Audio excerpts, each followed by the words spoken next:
दिल्ली में आम आदमी पार्टी और कांग्रेस का गठबंधन हो गया है। यानी कि राजधानी दिल्ली में 7 सीटों पर आम आदमी पार्टी और कांग्रेस एक साथ लोकसभा चुनाव लड़ने जा रही हैं। हमारे साथ दिल्ली हरियाणा की प्रभारी हैं, कांग्रेस प्रभारी हैं।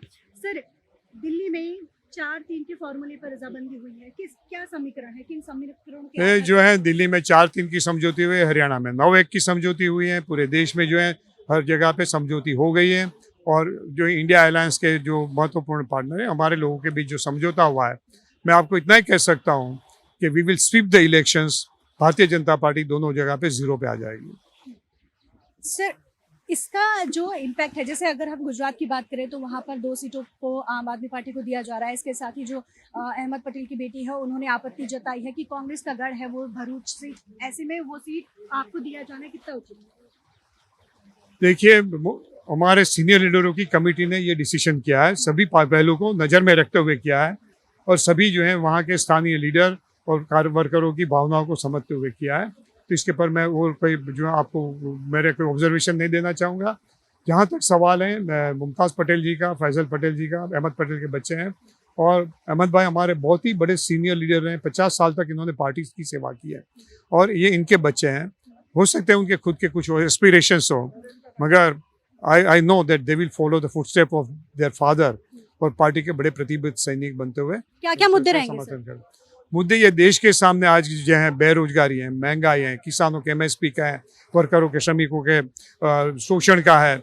इसके साथ साथ महिलाओं के उत्पीड़न का है, सीमाओं की जो है रक्षा का है, अग्निवीरों का, सेना में भर्तियों का सवाल है, वन रैंक वन पेंशन का सवाल है, और कई ओल्ड पेंशन स्कीम का सवाल है। पूरे देश में जो है लोकतांत्रिक, बेसिकली लोकतांत्रिक अधिकार और संवैधानिक अधिकार, उसका भी सबसे बड़ा मसला है। ये देश के जो पिछड़े लोग हैं, गरीब लोग हैं, वो आज डरे हुए हैं, सहमे हुए हैं कि उनके पर जास्ती होगी, उनके अधिकार समाप्त कर दिया जाएंगे। और ये पूरे देश में भय का माहौल जो है कर दिया गया है। वो भय का माहौल को खत्म करना, फिर से लोकतांत्रिक तरीके पर पार्टी पे ले जाना, वो बड़ी चुनौती है।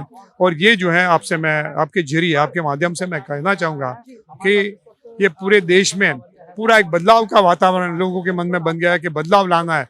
और ये बदलाव के लिए लोग जो है अपने आप को भारी मात्रा में मतदान के लिए कृत निश्चय भी कर रहे हैं। और इसके साथ साथ पारदर्शिता, कहा जाता है कि ये भारतीय जनता पार्टी अपनी ताकत जो है कहीं और जगह से प्राप्त करती है, मतदाताओं से नहीं करती है। तो उसमें भी पारदर्शिता लाने के लिए जो एक बड़ा अभियान जो शुरू हुआ है, मेरा वोट मेरे हाथ, मेरी पर्ची मेरे हाथ, छोटा सा संशोधन मांग रहे हैं कि जो ब्लैक बॉक्स में 7 सेकंड के लिए पर्ची दिखाते हैं और फिर वो पीछे के बॉक्स में चले जाते हैं, उसमें क्या प्रिंट होता है, क्या नहीं होता है, कहाँ रखा गया, कहीं नहीं रखा, पता नहीं होता है। उसकी जगह तो देश का मतदाता कहता है कि वो पर्ची मेरे हाथ में दे दो, मैं खुद ही वहाँ जो बैलेट बॉक्स होगा उसमें मैं डाल दूंगा। बहुत छोटा संशोधन है।